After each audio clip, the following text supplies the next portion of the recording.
Edição especial do Evangelho em 3 minutos. Pregação de 40 minutos com Luiz Soares de Campos.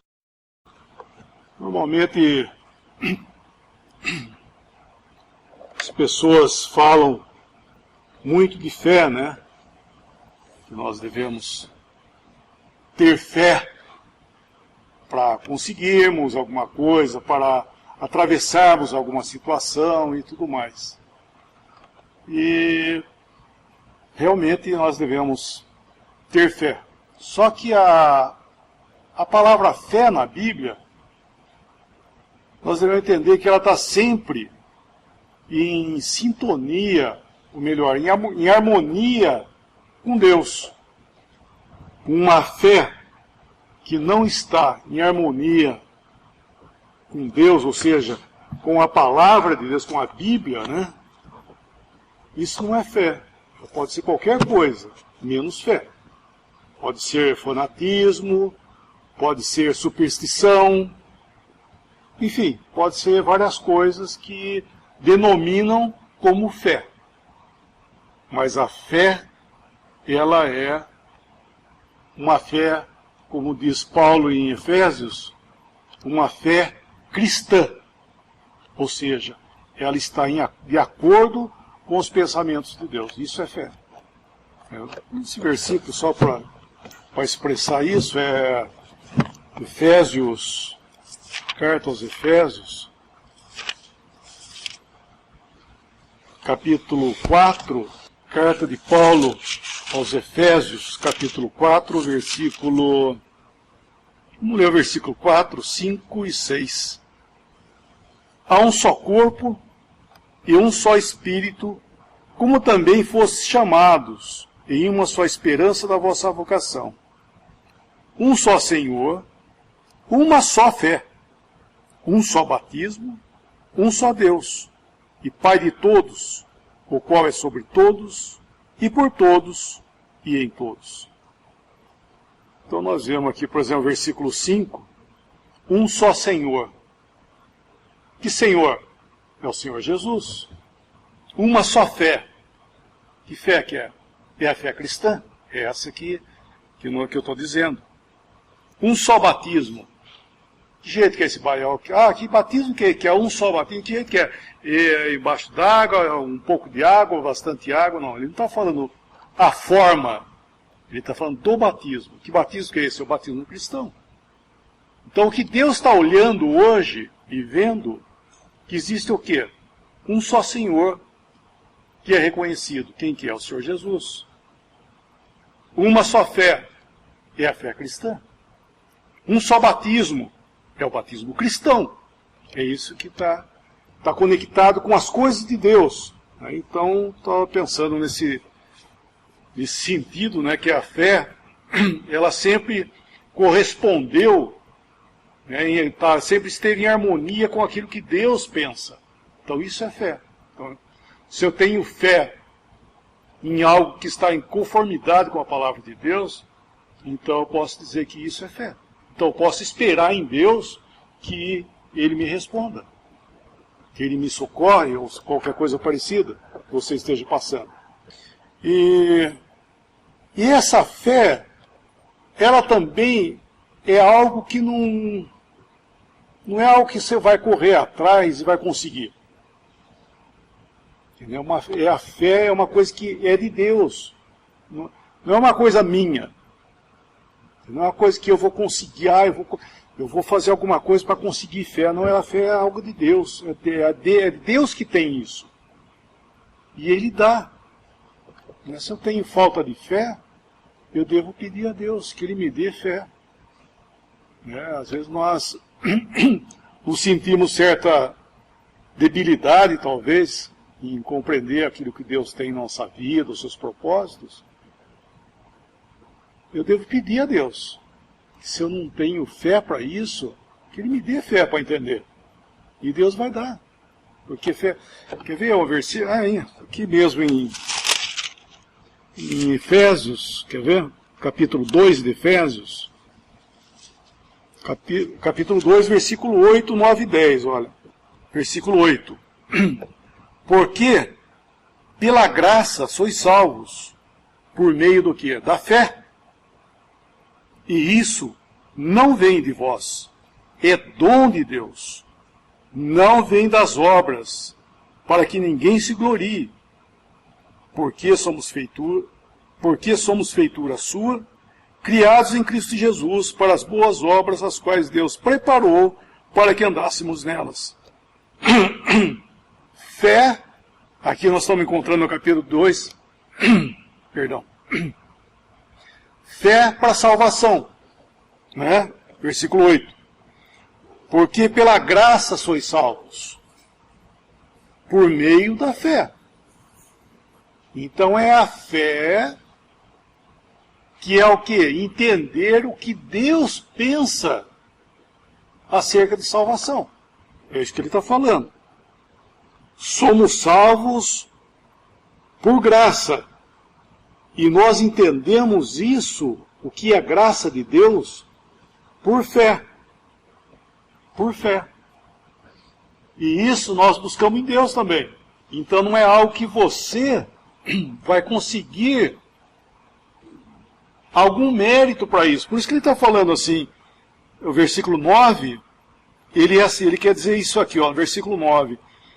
Não vem das obras, ou seja, não no princípio de obras. Ou seja, fé, salvação, graça, isso é de Deus. Não parte nada de nós. Por quê? Porque não é no princípio de obras. É isso que ele está falando aqui. Não é no princípio de obras que você consegue o quê? Fé, entendimento das coisas de Deus, e tão pouco, né, nós estamos vendo aqui, salvação. Isso é graça de Deus. E isso, né, esse conjunto de coisas, vem de Deus. Então, eu estava pensando que privilégio, né, que nós temos um Deus que ele fez isso. Ele fez essa providência, né? Quando o Senhor Jesus veio a esse mundo, né, que é aquele que veio fazer a obra de Deus para a nossa salvação, ele veio aqui e ele teve um tempo de vida aqui nesse mundo. Inclusive ele teve assim chamado o seu ministério, né, que foi dos 30 anos até os 33, a 33 e meio. Né, ou seja, 3 anos e meio praticamente ele ficou no seu ministério, falando, pregando o Evangelho do Reino. E todos que entenderam quem era ele, foi por fé. Embora era Deus presente aqui, mas era a fé que podia ver quem era aquela pessoa ali. E toda a sua ação nesse mundo, o Senhor Jesus, né, tudo que ele fez aqui, nós vemos que somente a fé podia entender. E aqueles que eram os seus patrícios, né, os judeus, né, os seus irmãos, que ele chama de irmãos, eles foram os primeiros a negarem o Senhor. Porque a manifestação do Messias, né, do Cristo, eles não tinham fé para ver isso. Né? Tinham as escrituras que falavam do Cristo, tinha o testemunho dos profetas, tinha o testemunho de João Batista, que esteve presente no meio deles. Eles não se deram conta disso. Por quê? Porque não tinha fé. Ou seja, se não existe fé, não adianta ver, não adianta ouvir, não adianta nada disso. É verdade? Às vezes nós pensamos, puxa vida, ó, se eu pudesse ver, então seria mais fácil. Engano seu. Aqueles que tiveram com o Senhor, os seus próprios discípulos que tiveram com ele aqui, né? Pedro, João, Tiago, Tomé, e, enfim, todos os 11, né? Do qual Judas não foi contado com eles como um homem de fé. Pelo contrário, um traidor. mas eles só foram entender quem realmente era o Senhor depois. Eles viram a preciosidade que eles tiveram. João fala assim, aquilo que é o verbo, né? Nós vimos, nós contemplamos, nós apalpamos com nossas próprias mãos, concernente ao verbo da vida. Ou seja, eles viram isso depois. Enquanto o Senhor estava presente com eles, então precisou o quê? Precisou depois que o Senhor foi glorificado e veio o Espírito Santo morar aqui no crente e entre os crentes, daí eles entenderam quem realmente era aquela pessoa que estava no meio deles. E então, eu estou dizendo isso porque às vezes nós nos enganamos achando que se nós tivéssemos mais proximidade nas coisas de Deus e ver, ou qualquer coisa assim, seria mais fácil. Não é verdade. A fé, ela vai além de visão, de manifestações. Isso porque se for assim, na verdade, então não é fé, né? A fé, ela crê naquilo que Deus fala pela palavra. Nós temos aqui a Bíblia. E isso é a graça de Deus, né? Eu queria chamar a atenção nesse sentido que, assim como o Senhor veio aqui por graça, deu a sua vida, ele foi à cruz para morrer por nós, dando a sua vida ali, por graça.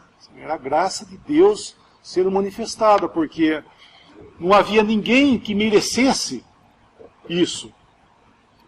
No entanto, a crucificação foi a prova de que o homem era contra Deus.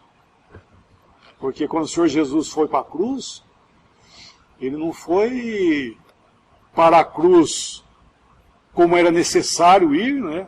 Ele não foi com toda a multidão chorando e lamentando que ele tinha que ir para a cruz, porque ele tinha que morrer. Não era isso, pelo contrário, ele foi rejeitado, ele foi... no Evangelho de Mateus, quando fala que Pilatos, na hora da escolha dele com Barrabás, ele fala assim, a quem queres que eu solte? Todo mundo clamaram em alta voz, Barrabás. E quanto a esse, o Cristo? Tem uma versão que fala assim, eles pediram, clamaram que urgentemente fosse crucificado. Que urgentemente fosse crucificado.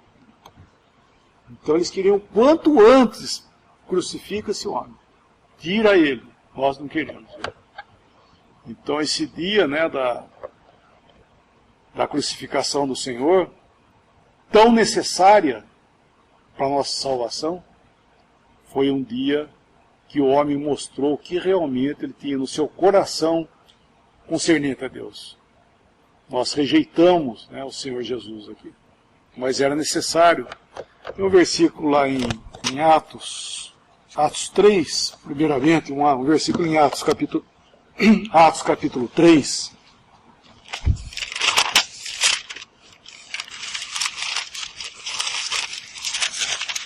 Versículo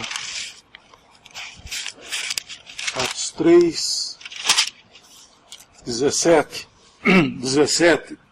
Atos 3, 17. Pedro está falando, irmãos, aqui porque eram judeus, né?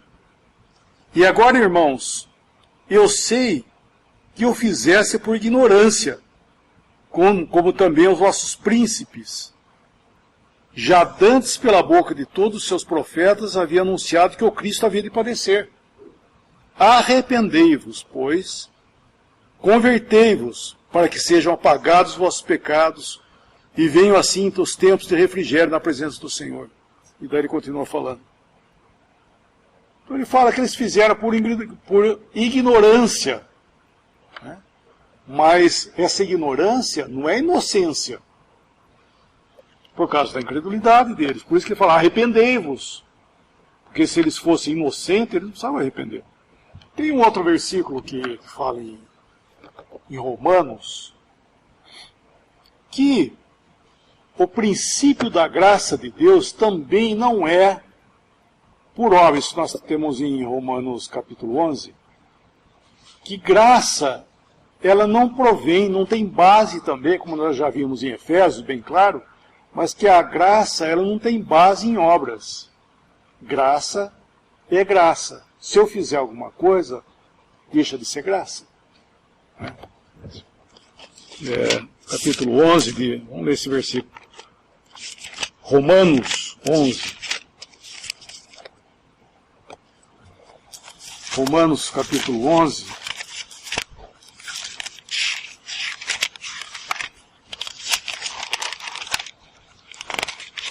Paulo fala, versículo, Romanos 11, versículo 6. Mas, se é por graça, já não é pelas obras. De outra maneira, a graça já não é graça. Ou seja, se é por obras, então não é. Se é no... E é aquilo que Paulo está falando também lá que nós vemos em Efésios, se é no princípio de obras, então não é graça, não é fé e também não é salvação. Se nós arrastarmos alguma coisa para levarmos sobre o princípio de obras, ou seja, o princípio de eu fazer alguma coisa, então já não é fé, já não é graça e já não é salvação. Porque o princípio de Deus é um terreno, né? Quando nós falamos de salvação, nós estamos entrando, vamos chamar, num terreno de divino favor. Esse é o terreno, é o terreno de divino favor. É um lugar que eu entro, onde que Deus é o autor de todas as coisas. Ele é o autor de todas as coisas. Então eu entro nesse terreno e eu descanso. Descanso sabendo que Deus é o autor de tudo. Então nós precisamos, né? O homem, nós necessitamos pedir a Deus que nos dê, né, fé, nos dê todas as coisas para pensarmos e entendermos as coisas segundo o que Ele acha de nós. E quando Paulo fala ali de obras, né, em várias cartas dele, ele fala sobre as obras, porque nós somos pecadores. O princípio da ação dos nossos pensamentos, se eu basear em mim mesmo, é pecado. Porque se eu pudesse fazer alguma coisa, ou seja, se fosse no princípio de eu fazer alguma coisa, o Senhor Jesus não precisaria ter morrido na cruz por mim. Não é verdade? Se eu pudesse fazer alguma coisa, se fosse no princípio de eu fazer algo, o Senhor Jesus não teria necessidade de deixar a sua glória vir a esse mundo, né, se fazer um homem, ser humilhado tal como foi, e ir para a cruz para receber o juízo de Deus que eu, né, mereço, que nós merecemos, ali na cruz ser o meu substituto ali. Se fosse com base em obras, nos meus princípios, não precisava fazer isso. Mas nós vemos que a cruz, né, quando nós deparamos, né, deparamos com a cruz, nós encontramos esse pensamento. Né, isso que Deus mostra para nós. Que aquele homem na cruz, o Senhor Jesus na cruz, mostra realmente quem sou eu. Que é o tão necessário substituto, né, por mim, porque o que eu tenho para receber como homem de Deus, o que eu tenho para receber é juízo, é condenação, é a morte, como fala, né? Então, todo mundo aqui trabalha, né, sabe que você trabalha e recebe um salário. Você tem uma paga por isso. E nós, como pecadores, a paga disso é a morte. Não é somente quando nós falamos de morte, não é só morte física. É a morte no sentido de destituído de Deus. Romanos capítulo 6, 23. Porque, vamos ler esse versículo. Estamos aí em Romanos, volta um pouquinho. 6, 23. Isso é um lado da cruz.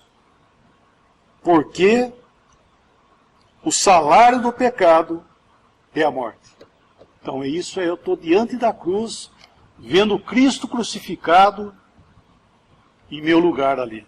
Eu estou olhando que realmente o salário do pecado é a morte.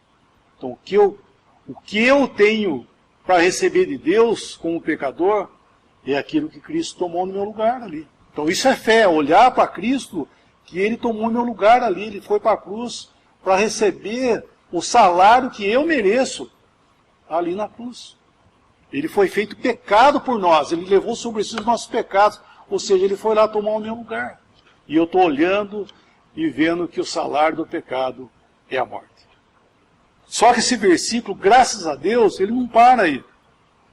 Então ele fala, mas o dom gratuito de Deus é a vida eterna por Jesus Cristo, nosso Senhor. É isso, eu estou olhando agora, vendo o outro lado da cruz, vamos dizer assim. Esse homem que morreu na cruz, ele não ficou ali. Ele foi para a sepultura, né? Foi sepultado, ressuscitou ao terceiro dia e é um homem vivo diante de Deus. Um homem ressuscitado dentre os mortos e ele vive agora para sempre diante de Deus. E isso é o outro lado, vamos chamar da cruz, do qual devo entender que se Cristo morreu pelos meus pecados, eu estou justificado diante de Deus e recebo de Deus todas as coisas que Cristo tem. Por isso que ele fala, o dom gratuito de Deus é vida eterna. Isso é chamado no Evangelho de João, vida em abundância. Eu recebo de Deus aquilo que eu não mereço, que é justamente isso. Né? A salvação é o dom imerecido de Deus, né? É a dádiva de Deus, é a graça de Deus. Eu recebo tudo aquilo pelos méritos de Cristo. Porque o meu salário é a morte. Né? Se eu for baseado em mim, é a morte, é a condenação. Mas se Cristo fez isso por mim, se eu creio nisso, né, tenho fé, vejo que é isso, eu devo entender também que eu tenho todas as coisas depois da cruz. Porque esse homem não ficou lá na cruz.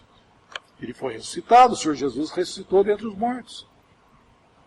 Então eu tenho o outro lado, que é o dom gratuito de Deus, que é a vida eterna. Estava pensando num versículo, hoje estava lendo de manhã, na hora da ceia aí, versículo lá de Juízes. Eu estava pensando que as pessoas do Velho Testamento tiveram, né, foram homens de fé, e essa pessoa aqui foi citada como um homem de fé. Deixa eu achar ele aqui. Juízes, capítulo 6. Ele está falando de Gideão. Ele é citado como um homem de fé, né, no Novo Testamento. E eu estava lendo aqui, eu falei, mas se alguém vê isso aqui, fala, o que é? Que fé é essa aqui, né? Manifestação de fé. Vamos ler o capítulo 6, versículo 36, porque Deus havia elegido ele para libertar o seu povo. Então vamos ler uns versículos. Capítulo 6 de Juízes, versículo 36. E disse Gideão a Deus, se hás de livrar Israel por minha mão, como tens dito, eis que eu porei um velo de lã na eira.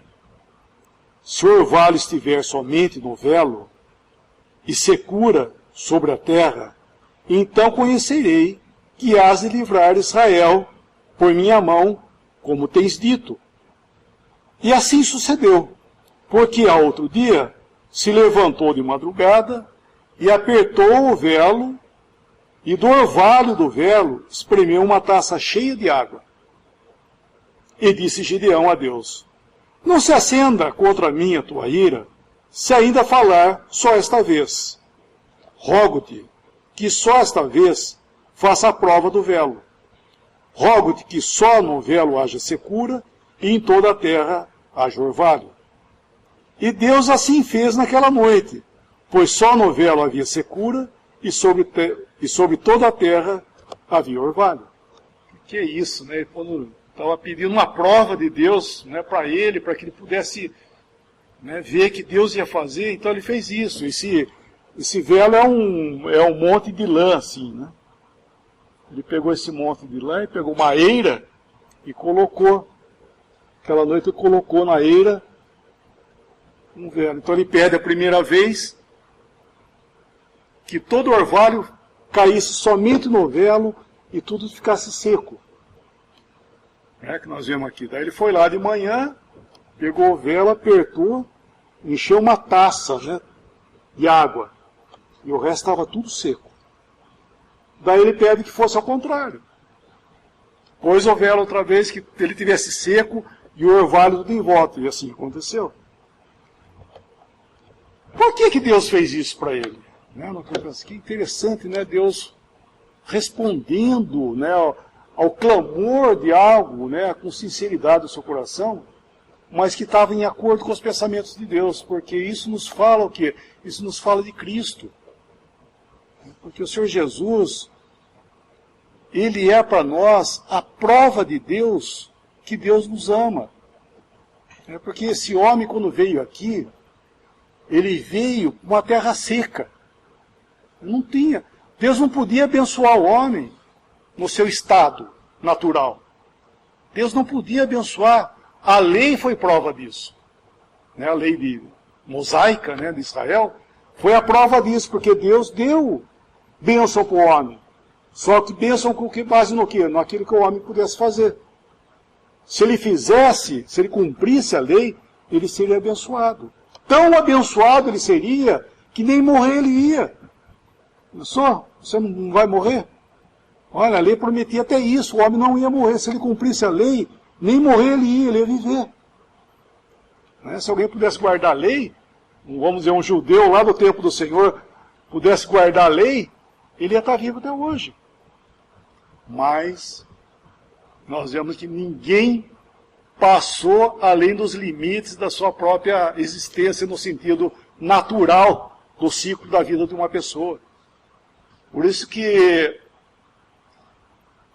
chegaram para o Senhor, né, duas pessoas perguntaram a mesma coisa, que o que eu tenho que fazer? Né, o judeu perguntando para o Senhor o que ele tinha que fazer para poder ter a vida eterna. A vida eterna que ele estava se mencionando lá, não é a vida eterna que nós temos hoje como cristão, né? Se eu creio no Senhor Jesus, eu tenho vida eterna. Essa vida eterna que Paulo fala é a vida em glória com Deus. A vida eterna que ele cita lá, né, o jovem rico e o outro, quando cita isso, o Senhor, o que eu devo fazer para ter vida eterna? Era a vida aqui. Por quê? Porque ninguém conseguia. E é interessante quando chegaram para o Senhor, o jovem rico chegou para o Senhor e falou: o que eu tenho que fazer para ter vida eterna? O Senhor respondeu para ele: sabe os mandamentos. Não matarás, não adulterarás, Ele falou: mas tudo isso eu tenho feito. Mas ele era um pecador. Não tinha jeito. Ninguém conseguia cumprir a lei. Ou seja, não havia um meio de Deus derramar o orvalho de bênção no homem no estado que ele estava.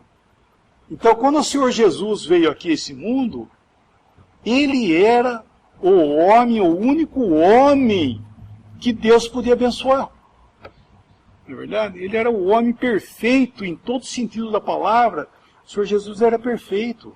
Ele era aquele que alguém espremesse e encher uma taça cheia de água. Podia saciar a sede. Por isso que todos, quando chegavam ao Senhor, olha, você pode ler os evangelhos, ninguém saía de mão vazia. Todos que chegavam ao Senhor, ninguém saía de mão vazia. Não é verdade? Até, vamos dizer assim, até o morto, quando foi apresentado ao Senhor, o Senhor ressuscitou também. E não havia, sabe, não havia meio de alguém sair dele com mão vazia. Exceto por incredulidade, né? Mas, por quê? Porque ele era esse velo, né, do qual espremia e enchia uma taça. Havia bênção. Em toda a terra estava seca. Mas ele tinha isso. Era algo dele. E o Senhor Jesus, ele teve que ir à cruz para tomar o nosso lugar. Ele se esvaziou, né, como diz, né? Ele se despiu de tudo, ele renunciou todos os seus direitos, tudo que ele tinha, para ir para a cruz, para morrer por mim e por você. Ele foi aquele que está à cruz, sabe o que ele falou? Tenho sede. Ele estava seco. Um homem maltratado, judiado, dizendo, tenho sede. Sabe? Esvaziou de uma forma tal, sabe, que ele teve que ser realmente o meu, né, o nosso substituto ali diante de Deus em juízo. Deus teve que derramar o seu juízo sobre ele para que esse velo, né, ficando seco, Deus pudesse trazer para mim, para cada um de nós, que Deus abençoar com o seu orvalho de favor para nós. A bênção só podia chegar para nós por Cristo Jesus. Não havia outro jeito. Então é isso que nós estamos vendo, por exemplo, aqui em Gideão, que é um ato tão comum, né, algo até meio estranho que ele fez, né, mas, incrível que pareça, estava em conformidade com os pensamentos de Deus. Porque é isso que Deus faz. Deus só pode abençoar com base no favor divino. Então nós devemos entender que tudo que eu tenho de Deus é por graça. Nunca pense que você deve fazer alguma coisa. E aquele versículo lá de Efésios 2 que nós lemos, porque pela graça sois salvos, e isso não vem de vós, é dom de Deus. Isso, às vezes nós reportamos somente ao momento da crença para a salvação. No momento nós cremos, então aconteceu esse princípio aqui, olha, puxa, entendi que é por graça, fui salvo por graça. Mas Paulo está falando muito mais do que isso. Paulo está falando que é sempre isso. Porque muitos pensam que, sim, salvação, eu tenho que crer no Senhor Jesus, porque está escrito aqui, ó, pela graça sois salvos mediante a fé, isso não vem de vós, é dom de Deus, não vem de obras para que ninguém se glorie. Então, pela fé eu fui salvo. Só que agora, a minha vida cristã, eu tenho que fazer alguma coisa. Eu tenho que manter. Errado. É o mesmo princípio, por isso que eu falei aquele versículo lá de Efésios, versículo 9, não é no princípio das obras. Então nós vamos entender que a graça de Deus, ela é plena. É algo que Deus dá plena. Por isso que vida eterna é algo que nós recebemos pelos méritos de Cristo. Eu tenho tudo isso porque Cristo morreu por mim e Cristo está diante de Deus. E eu tenho tudo isso porque Ele fez isso. Então, eu devo descansar, né, e repousar nesse orvalho, né, que nós vamos de Gideão aqui, que Deus está derramando o seu orvalho. Por quê? Porque houve alguém que passou pela secura para que Deus pudesse fazer isso. E isso foi o Senhor Jesus que fez por nós. Isso é Isso é graça. Então, falando da fé, voltando outra vez ao princípio do assunto, então nós devemos entender que fé, ela está sempre em conformidade com os pensamentos de Deus. Então, se você não é salvo, você deve entender que salvação é por graça. É plena graça de Deus que vai fazer isso. E que já fez isso em Cristo. E se você já é salvo, saiba que todas as coisas, a nossa vida, o nosso dia a dia, tudo é Deus operando em graça. Por isso que João, na sua carta, ele fala assim, se confessarmos, fala para crentes, tá? Não é para incrédulos, se confessarmos os nossos pecados, Ele é fiel e justo para perdoar os nossos pecados. Então é interessante que ele está falando para crente, se confessarmos, ou seja, o crente ele pode errar, ele pode pecar, no sentido de ele é capaz de fazer, sim, ele é capaz. Ele pode acontecer isso. Não deve ser uma prática, mas vai acontecer? Sim, pode acontecer. O que você vai fazer? Vai fazer obras? Não. Por isso que ele fala, vai confessar. Você tem que ir a Deus e confessar isso. Não é fazer obra. Senão você vai cair no mesmo princípio lá. Fazer obra para perdoar pecado. E não é isso. Nós devemos entender que os nossos pecados foram todos perdoados por Cristo Jesus. E uma vez que, quando fomos salvos, né? Uma pessoa quando é salva, ela tem esse princípio, ela vai e vê que Cristo, o Senhor Jesus, morreu pelo pecado dela. Viu em Cristo que ele foi o substituto. Eu merecia juízo, aquele homem foi lá e morreu no meu lugar, pagou a minha dívida. Isso é a base de fé. Puxa, então que bênção.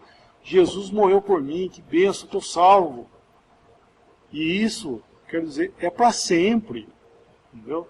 Não se engane que depois disso você vai ainda... Agora você vai ter que fazer alguma coisa. Não vai ter que fazer igual. É o mesmo princípio. Não vai ter que fazer nada. Tá? Então agora você tem um Deus que você pode falar com Ele. Do mesmo jeito, você vai lá e fala com Deus. Compartilhe com Deus aquilo que você tem. Aquilo que você é, as suas aflições, os seus problemas. Vai e fala com Ele.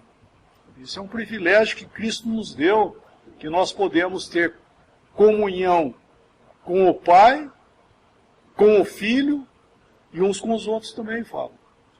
Partilhar da bênção todos dessa eira de orvalho do que Deus derramou sobre nós abundantemente por Cristo Jesus. Podemos dar graça? Bendito Deus e Pai, nós te damos graças mais uma vez, Pai, por teu amor. E agradecemos a Ti também, Senhor Jesus, que Tu vieste para dar a sua vida por nós, indo àquela cruz, uma cruz de maldição, para ser alvo de juízo, para ser substituto de pecadores ali, para receber juízo que nós merecíamos, e Tu, com compaixão e graça, fosse ali nosso representante diante de Deus, para receber o salário que nós merecíamos. E nós agradecemos também que temos agora salvação por Tua obra, temos bênção plena, porque Tu cumpriste tudo aquilo que é necessário para que fôssemos salvos e também plenamente abençoados. Te damos graças, Senhor, por esta obra. E agradecemos por esse tempo aqui mais uma vez. Pai, nós pedimos que Tua palavra possa estar em nossos corações, nossas consciências também. Te damos graças por essa oportunidade, no nome precioso do Senhor Jesus. Amém.